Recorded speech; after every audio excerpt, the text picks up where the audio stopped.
மேனிஃபெஸ்டேஷனுங்கிறது வந்து நம்ம நினைக்கிற அளவுக்கு அவ்வளோ பெரிய கஷ்டம்லாம் ஒன்றும் கிடையாது. ரொம்ப ரொம்ப ஈஸி. அதாவது நெறைய பேர் உங்ககிட்ட என்ன சொல்லியிருப்பாங்கன்னா, நீங்க என்ன வேணுமோ அத வந்து நெனச்சு விசுவலைசேஷன் பண்ணி, ஆ முழு மனதோட எப்பயுமே அதே தாட்லயே இருக்கணும். அது நம்ம அடையிற வரைக்கும் நம்ம அதே தாட்ல தான் இருக்கணும். அப்படின்னு நெறைய பேர் சொல்லியிருப்பாங்க. ஆனா நான் அப்படியெல்லாம் கிடையவே கிடையாது. நான் வந்து ஃபிக்ஸ் ஆயிட்டேன். எனக்கு இத பண்ணணும், இது நடக்கணும் அப்படின்னு சொல்லி நான் ஃபிக்ஸ் ஆயிட்டேன். ஃபிக்ஸ் ஆயிட்டு நெறைய பேர் பண்ற தப்பு என்னன்னா, அவங்க ஆசை மட்டும் தான் படுவாங்களே தவிர, விசுவலைசேஷன் மட்டும் தான் படுவாங்களே தவிர, அதுக்காக வந்து எந்த எஃபர்ட்டுமே போடவே மாட்டாங்க. அதாவது அ நம்ம எவ்வளோதான் தெரிஞ்சுக்கிட்டாலும், எவ்வளோதான் நாலேட்ஜபிளா இருந்தாலும், செயல்படுத்தினா தான் அதுக்கு மரியாதையே, நம்ம கத்துக்கிட்டதுக்கு மரியாதையே. அதோட உண்மையான பொட்டன்ஷியல் வந்து அத நம்ம செயல்படுத்தும்போது மட்டும் தான் கிடைக்கும். ஆனா, நம்ம நெறைய பேர் பண்றது என்னன்னா, அவங்க வந்து அ விசுவலைசேஷன் பண்ணி மேனிஃபெஸ்டேஷன் மட்டுமே பண்ணிக்கிட்டு இருப்பாங்க. அதுக்காக எந்த ஒர்க்குமே, அதுக்காக எந்த எஃபர்ட்டுமே போடவே மாட்டாங்க. ஆனா நான் வந்து அப்படி கிடையாது. நான் இதுதான் சின்னதா ஃபிக்ஸ் ஆயிட்டேன். தினமும் இதுதான் நெனச்சுப்பேன். இது நம்ம அடைய போறோம் அப்படின்னு நெனச்சுக்கிட்டு, அதுக்கான வேலைய மட்டும் தான் நான் பார்க்க ஆரம்பிச்சேன். அதுவா என்கிட்ட தேடி வந்தது. அதாவது நம்ம என்ன பண்ணணும்னா, அது விசுவலைசேஷன் வந்து ஒரு 10% தான். இது 90%மே நீங்க போடுற எஃபர்ட் மட்டும் தான். அதாவது நீங்க எஃபர்ட் போடுறதுன்னா ரொம்ப கடுமையா கூட உழைக்கணும்னு தேவை கிடையாது. நீங்க பாட்டுக்கு உங்க வேலைய செஞ்சாலே போதும். உங்களோட கடமைகள் செஞ்சாலே போதும். நீங்க ஆசைப்பட்டது கண்டிப்பா உங்ககிட்ட வந்து சேரும். அத மாரி தான் எனக்கும் வந்துச்சு. நாங்க சொந்தமா வீடு கட்டிட்டு இருந்தோம். அதுக்கு வந்து நானும் என்னால முடிஞ்ச அளவுக்கு க காச வந்து ரெடி பண்ணி தரணும்னு நெனச்சேன். நெனச்சது மட்டும் தான் ஃபர்ஸ்ட் நாள் மட்டும் தான் நெனச்சேன். நெனச்சுட்டு நான் பாட்டுக்கு வேலைக்கு போக ஆரம்பிச்சேன். நான் முதல்ல வேலைக்கே போகவே மாட்டேன். அதாவது கன்சிஸ்டன்ட்லலாம் போகவே மாட்டேன். போவேன், காசு வரும். அத செலவு பண்ணிட்டு லீவ் போட்டுருவேன். அந்த மாரி தான் இருந்துச்சு. ஆனா இப்பலாம் வந்து அது நெனச்சுட்டேனே, நான் வந்து நான் என்ன நெனச்சேனோ, அதுவே நான் வந்து வேலை செய்யவும் வச்சுது. அதுதான் மேனிஃபெஸ்டேஷனோட பவரு. நீங்க என்ன நெனச்சாலும், அது வந்து அதுக்கான ஆப்பர்ச்சுனிட்டி மொத்தமும் வந்து உங்களுக்கு வரும். அதாவது எப்டின்னா வந்து, உங்க எண்ணம் வந்து மாறிடும். அதாவது இது நம்ம நெனச்சுட்டோம்.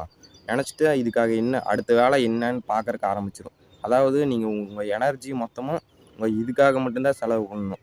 நீங்க மத்தவங்க பிரச்சனையில வந்து நீங்க வந்து பங்கெடுத்துக்கிட்டு உங்க எனர்ஜி அங்க வந்து செலவு பண்ணிட்டுருந்தீங்கன்னா, உங்களுக்கு வந்து அ கவனச்சிதறல் ஏற்பட்டு நீங்க வந்து இதிலிருந்து பின்வாங்க ஆரம்பிச்சுருவீங்க. அந்த எண்ணம் வந்து உங்களுக்கு படிப்படியா அழிய ஆரம்பிச்சுரும். அதாவது நம்ம நம்ம எண்ணங்கள் வந்து அடிக்கடி மாறிட்டே இருக்கும்.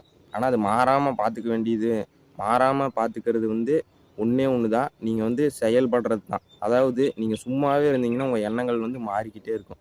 அதுவே நீங்க வந்து கரெக்ட்டா ஒரு வேலையில ஃபோக்கஸ்டா இருந்தீங்கன்னா, நீங்க என்ன ஃபர்ஸ்ட்டு ஃபோக்கஸா இருக்கிறதுக்கு முன்னாடி எதுல ஃபோக்கஸா இருக்கணுமோ, அதில மட்டும் தான் ஃபோக்கஸாவே இருப்பீங்க. அந்த மாரி தான்.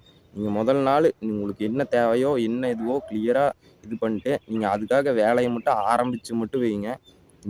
அதுவா உங்க வேல பாட்டுக்கு நீங்க வேலை செய்வீங்க. பணம் பாட்டுக்கு நீங்க பணம் சம்பாதிப்பீங்க. உங்களுக்கு தேவையானது கண்டிப்பா வரும். அதாவது வந்து நம்மகிட்ட இது இல்ல அப்படின்னு நீங்க நெனைக்கிறத விட, நம்மகிட்ட என்னலாம் இருக்கு? அதாவது ஒரு மனிதனுக்கு தேவையானது வந்து 3 வேள சாப்பாடு, தலைக்கு மேல ஒரு கூரை, செய்றதுக்கு வேலை. இது 3ம் இருந்தாலே அவனோட பாதி இது முடிஞ்சுச்சு. அதுக்கப்புறம் தான் வந்து நமக்கு சப்போர்ட் பண்றக்கு ஆளு, மத்த எல்லாமே அதுக்கப்புறம் தான் வரும். அதனால வந்து இருக்கிறதுக்கு வந்து நீங்க வந்து இருக்கிறத முதல்ல நீங்க வந்து நமக்கு இதெல்லாம் பாசிட்டிவ்ஸு அப்படின்னு நீங்க வந்து உணருங்க. அதுவா உங்கள வந்து முன்னேற்றி கொண்டு போகும். அதுக்காக வந்து நீங்க வந்து இது இல்லன்னு வந்து காரணம்லாம் சொல்லவே தேவை கிடையாது. நீங்க என்ன இருக்கோ, அதை வச்சு நீங்க வந்து ஃபர்ஸ்ட்டு ஸ்டார்ட் பண்ணுங்க. அதுவா நடந்துரும். இடையில சில பல பிரச்சனைகள் வந்தாலும், நீங்க அதில பிரச்சனைகள் வரப்ப மட்டும் நீங்க வந்து அத மட்டும் உட்றவே கூடாது. விட்டுட்டீங்கனாலும் நீங்க எல்லாம் கவலைப்படாதீங்க. மறுபடியும் நீங்க ஸ்டார்ட் பண்றதுக்கு வாய்ப்புகள் நெறைய அதிகம். நீங்க நெனச்சா மட்டும் போதும். அதுக்கான வேலையும் உங்க மூளையே பார்த்துக்கும். அதுக்கான சிந்தனைகள் வந்து உங்க மூளை உருவாக்க ஆரம்பிச்சுரும்.